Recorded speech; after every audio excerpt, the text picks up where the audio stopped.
and gentlemen, you are now watching Hard Knock TV with KRNFX.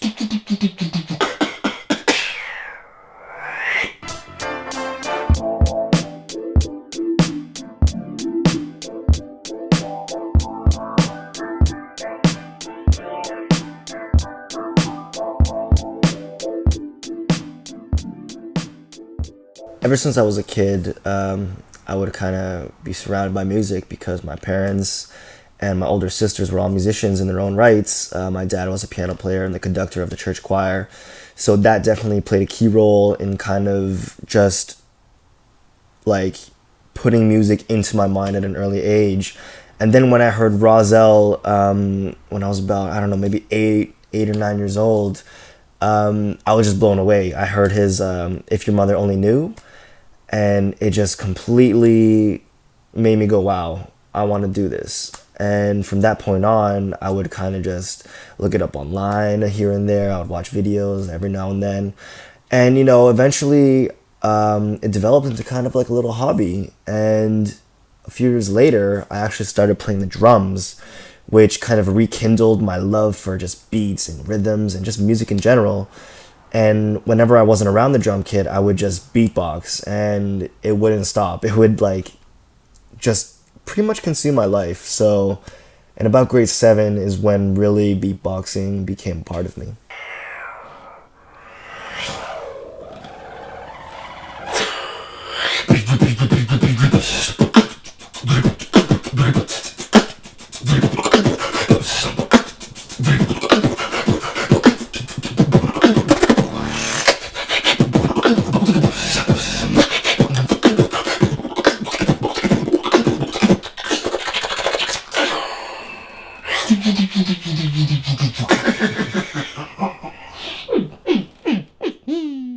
How did you go about learning how to beatbox? It doesn't seem like it's something you can take a class for. How do you teach yourself how to beatbox?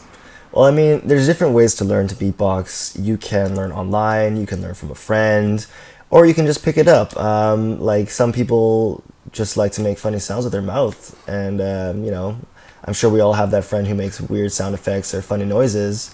And well, there's basically one kind of like basic technique that you need to learn, and that is the 3 drum kit sounds. So basically what you want to do is think of the letter B, and you don't want to vocalize it. You want to kind of just keep the pressure in your mouth and force it out without saying it. So it's like B without saying B, of course. And that would be the bass kick. You need to learn the hi-hat, which is like so basically you're thinking of the letter T and S and you're putting it together, and same concept, you're not saying tiz, you're just going with your tongue. And the last sound would be the snare. There's all types of different snares, but I guess the most easiest to learn would be the outward K. So what you want to do is think of the letter K and just kind of force the air out.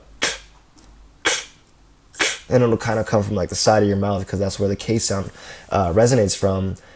And yeah, so basically once you learn those 3 basic sounds, you get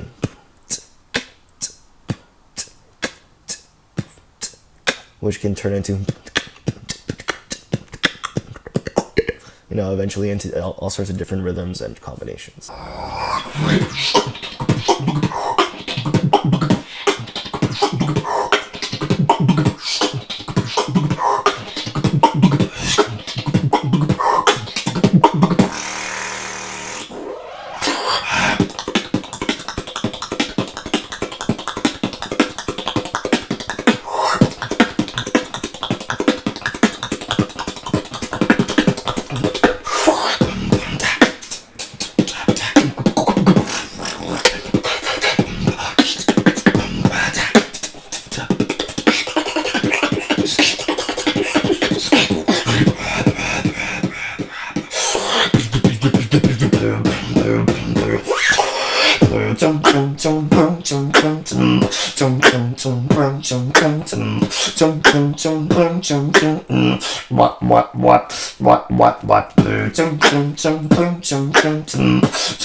Remix.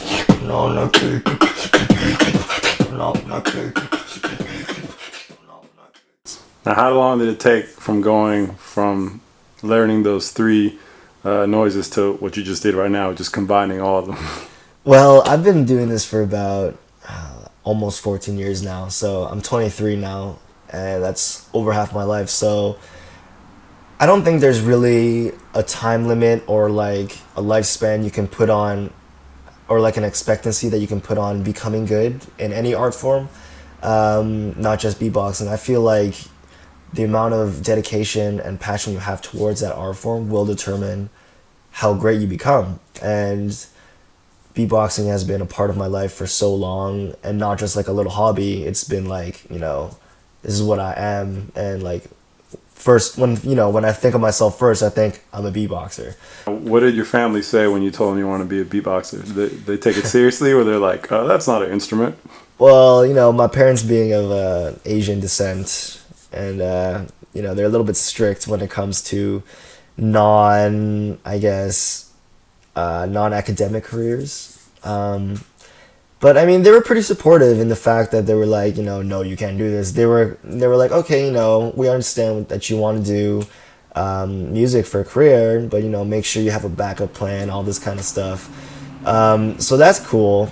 And then kind of recently, I've been just gaining a little bit of more success, and the more success I kind of grow into, the more kind of supportive my parents become. So it's kind of like, I'm not really fighting for their support, but it's kind of like a journey we're taking together. So that's kind of cool.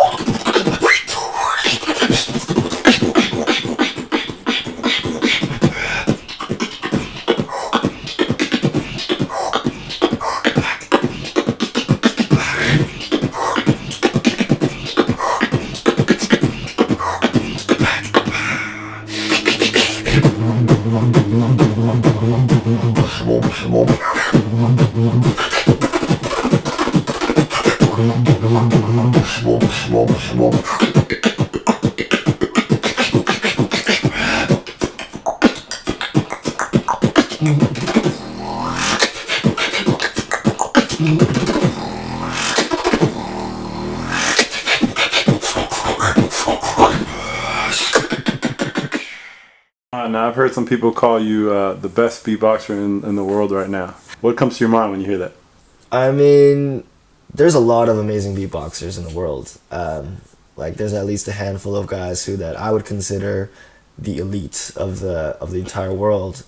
So I can't really say that I'm the best, but at the same time, I can say maybe I kind of roll with the best of them, because I have won a couple national titles, and I do compete regularly in like international competitions, and I usually place in the top percentile. So statistically, I guess you could say I'm kind of up there with those guys. But there's so many beatboxers who I look up to, and it's kind of it's hard to say who's the best in music or who's the best in any sort of art form. It really comes down to an opinion and just a preference of style, I think. Who do you think are some of your peers right now?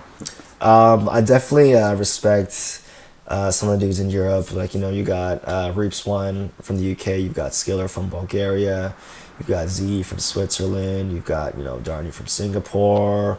There's just so many beatboxers out there, and it's really hard to name them all because there's so many just coming up right now. And, it's kind of exciting to see where beatboxing is going to go in the next few years.